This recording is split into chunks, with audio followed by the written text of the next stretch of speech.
It was supposed to be an ordinary drive, the kind Michael wouldn't remember by the end of the day. Monday morning traffic, half-empty coffee, radio murmuring in the background.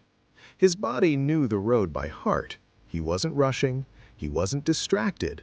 His mind simply drifted the way it always did, toward work, deadlines, and things he kept postponing.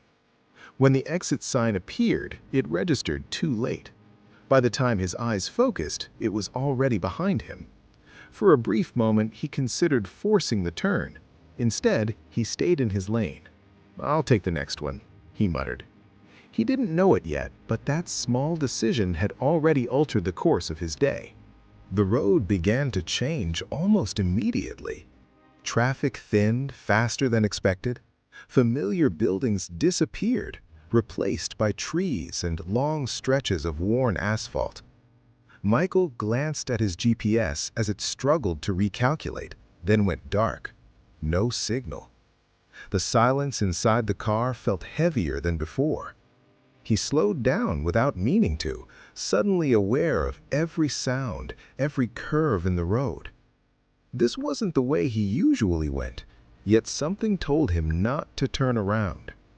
For the first time in years, he wasn't driving on autopilot. The road began to change almost immediately. Traffic thinned faster than expected. Familiar buildings disappeared, replaced by trees and long stretches of worn asphalt. Michael glanced at his GPS as it struggled to recalculate, then went dark. No signal. The silence inside the car felt heavier than before. He slowed down without meaning to, suddenly aware of every sound, every curve in the road. This wasn't the way he usually went, yet something told him not to turn around. For the first time in years, he wasn't driving on autopilot. As Michael connected the jumper cables, they talked about small things, where he was headed, how the road had changed. Then the woman said his name. He froze.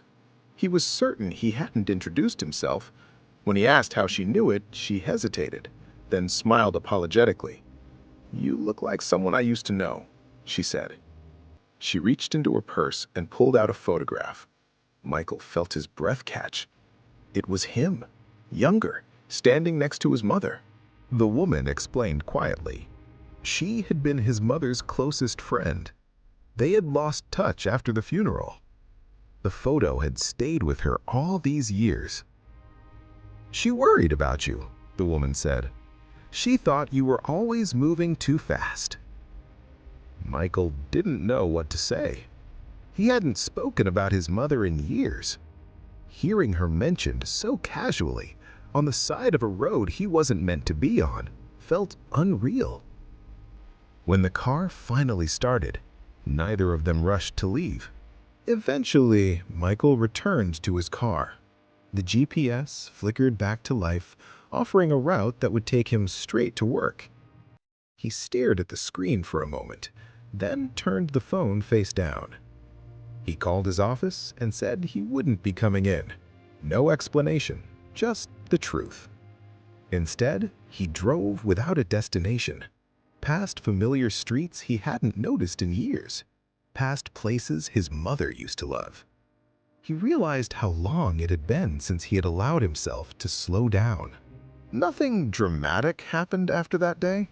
No sudden transformation, no grand decision, just quiet changes. Michael stopped measuring his life only by productivity.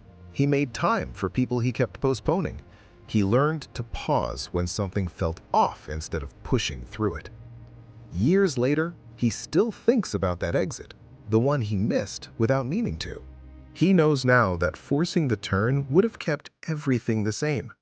Some roads don't take you where you plan to go. They take you where you need it. And sometimes, the wrong exit isn't a mistake at all. It's the correction you didn't know you needed.